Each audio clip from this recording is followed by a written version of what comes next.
Hello, this is Representative Carpenter with a capital update for January 29th.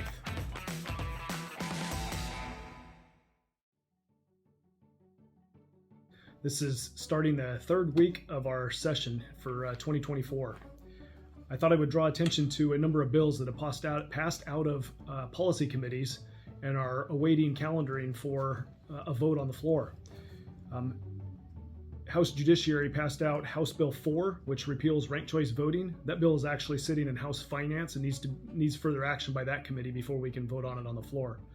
House Judiciary passed out House Bill 129, which cleans up our voter rolls, and HJR 7, which constitutionalizes a PFD and requires the state government to pay a PFD per the statute. Those are sitting in House Rules waiting calendaring for a vote. Senate Bill 140 is in House Rules. That's a Internet for Schools bill. It's increasing the internet speed, authorized internet speed from 25 meg to 100 meg. But that bill is also going to include a BSA, inside the BSA increase, provisions for charter schools, correspondence schools, and increasing transportation funding, among others. Our Health and Social Services Committee passed out House Bill 117, House Bill 17, which is a contraceptives coverage bill, and that is in our House Rules Committee, awaiting calendaring. They also passed out House Bill 115, which is a naturopath licensing bill. That is in House Finance. Labor and Commerce passed out House Bill 146, a regulation of fireworks, and that's awaiting calendaring. House Fisheries passed out House Bill 169, which is a fisheries rehabilitation permit bill, and it is in House Rules awaiting calendaring. Let's see, Senate Bill 45, which is direct healthcare agreement, is in our House Rules Committee and can go to the floor when it gets calendared.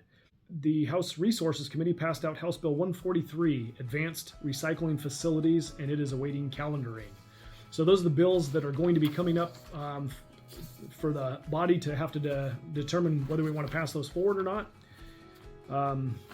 I thought I would also just briefly discuss some of the issues that are coming up with the budget conversations that are going on. House Finance Committee is working through the documents and the pre-work that needs to be done before we dive into the budget, which should be sometime in the first part of February. Well, we've got some funding demands that require balancing this year. We have available resources, but they're declining. And when I say that, I mean the money that comes into the state. There's demand for education funding increase and a permanent BSA increase that would not just only increase funding this year, but every year afterwards. We have a retirement systems competitiveness challenge that needs some attention. The Alaska Marine Highway System needs improvements. Our electrical intertie infrastructure needs an upgrade. The Cook Inlet natural gas shortage is on everybody's mind, and there may be some capital requests for that solutions for that problem. And there are other capital budget items that are going to come up that we haven't even discussed. So we've got a lot of big dollar issues that are putting demands on our limited available resources. And I just want to highlight that since I've been in the legislature, my first budget session was for the fiscal year 20 budget in 2019. And since then, over the last 5 years, our agency operations are up 50%. Our personnel services are up about $600 million, and we've added about 642 employees.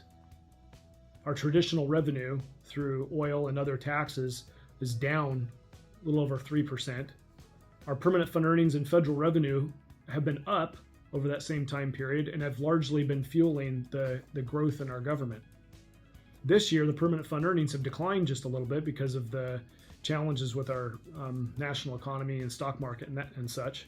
The investments have just not performed as well as they have in the past. No, not necessarily any fault of the Permanent Fund Corporation, just saying that that's the reality that we have right now.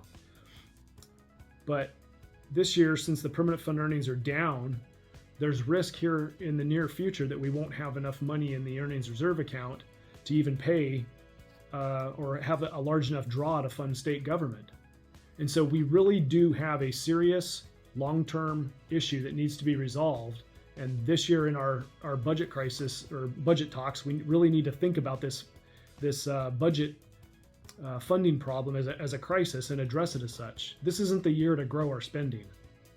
We really do have a long-term problem that we need to resolve, and that with a components of a long-term plan that stabilize our state revenue. We can't continue to keep increasing spending when our revenue is in decline. So those are the challenges that are going to come before the body here very shortly with budget discussions. And if you're interested in more information on the bills and calendaring, reach out to your legislator. If you need to contact me, you can reach me at rep.ben.carpenter@akleg.gov or call the office at 907-465-3779. And I would love to hear your comments and your where you think the state should go. So until the next Capital Update, this is Representative Ben Carpenter signing off from Juneau.